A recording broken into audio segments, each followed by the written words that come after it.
Welcome back to my channel Shrabani Chatterjee. আমার চ্যানেলে তোমাদের সকলকে অনেক অনেক স্বাগত। আজকে চলে এসেছি নতুন স্বাদের একটা রেসিপি নিয়ে। অবশ্যই ভিডিওটা শেষ অবধি দেখার অনুরোধ রইল। ফার্স্টেই এখানে নিয়ে নিয়েছি গরুর দুধ 500 মতন, আর এটাকে জাল দিতে বসিয়ে দিয়েছি। এটাকে বেশ খানিকক্ষণ খুব ভালোভাবে ফুটিয়ে নেব যাতে এটার ঘনত্বটা একটু বেড়ে যায়। আর তোমরা অবশ্যই আমাকে জানিও ভিডিওটা তোমরা কে কোথা থেকে দেখছো। দেখো দুধটা কত ভালোভাবে ফুটছে। এটাকে ফুটিয়ে ফুটিয়ে হাফ মতন করে নিতে হবে। আর তেমন বিশেষ কিছুই এই পদটিতে লাগে না, কিন্তু খেতে হয় দুর্দান্ত সুন্দর, একটা ভিন্ন ধরনের স্বাদ। কিছুদিন ধরে এই পাউরুটিগুলো আর উদ্ধার হচ্ছিল না, তো তাই এইটা দিয়েই রেসিপিটা বানাবো। এটাই হলো মেন নায়িকা এই আর কি রেসিপিটার। তো চলো এটাকে কেটে নিই টুকরো টুকরো করে। এই পাউরুটিগুলোকে আমি মাঝ বরাবর 4 টুকরো করে কেটে নিয়েছি। তোমরা তোমাদের ইচ্ছে মতন এটাকে সাইজ করে কেটে নিতে পারো। আমি এরকম বড় বড় করে টুকরো টুকরো করে কেটে নিয়েছি, আর সাইডের এই ব্রাউন অংশটাও ফেলিনি। তোমরা চাইলে এটাকে বাদ দিয়ে ব্রেড ক্রামসও করে নিতে পারো। আর লাগছে এখানে আমুল দুধ বেশ কিছুটা, এই বড় চামচের ধরো 3 থেকে 3.5 চামচ 4 চামচ, আর তার সাথেই কর্নফ্লাওয়ার ওই একই মাপে। এবার এই কর্নফ্লাওয়ার আর গুঁড়ো আমুল দুধটাকে খুব সুন্দর করে একসাথে মিশিয়ে নেব। আর তারপর খুব অল্প একটু জল দিয়ে একটা পেস্ট মতন ব্যাটার মতন করে নেব বলতে পারো, যাতে করে এটা দিলে দুধটা খুব তাড়াতাড়ি পুরু হয়ে যায়।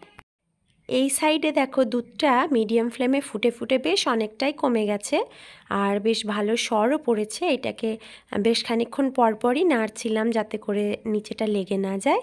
তো এবার এই যে ঘনত্বটা দেখতে পাচ্ছ, এর থেকেও আরেকটু কমবে ঘনত্বটা, যাতে করে একদম ক্রিমি ক্রিমি টেক্সচারটা চলে আসে। এবার দেখো এর মধ্যে দিয়ে দেবো চিনি।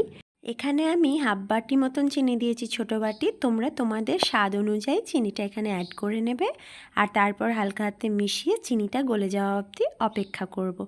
তোমরা দেখেই বুঝতে পারছো দুধের ঘনত্বটা অনেকটা কমে গেছে। তো এরকম ঘনত্ব থাকাকালীন দুটো ছোটো এলাচ ভালো করে থেতো করে নিয়েছি। এবার ফ্লেভারের জন্য এটাকেও দুধের মধ্যে দিয়ে দেব আর সুন্দর করে মিশিয়ে নেব।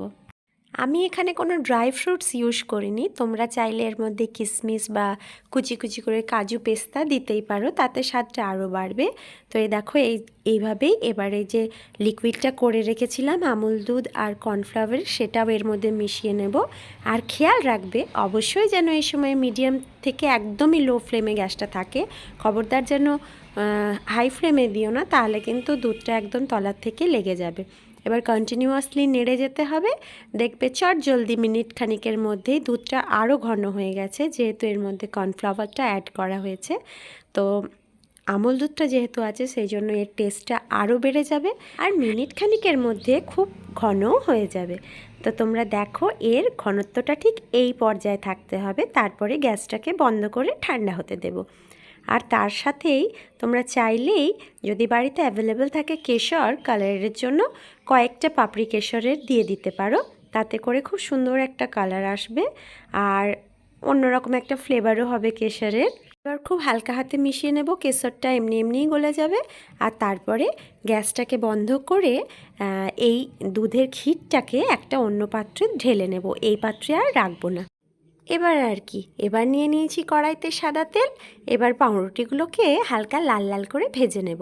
খুব বেশি কড়া কড়া করব না, আবার একদম সাদা সাদাও থাকবে না। দুপিঠটা হালকা ক্রিস্পি হওয়া অবধি উল্টে পাল্টে ফ্লেমটাকে কম করে রেখে খুব সুন্দর করে ভেজে নেব।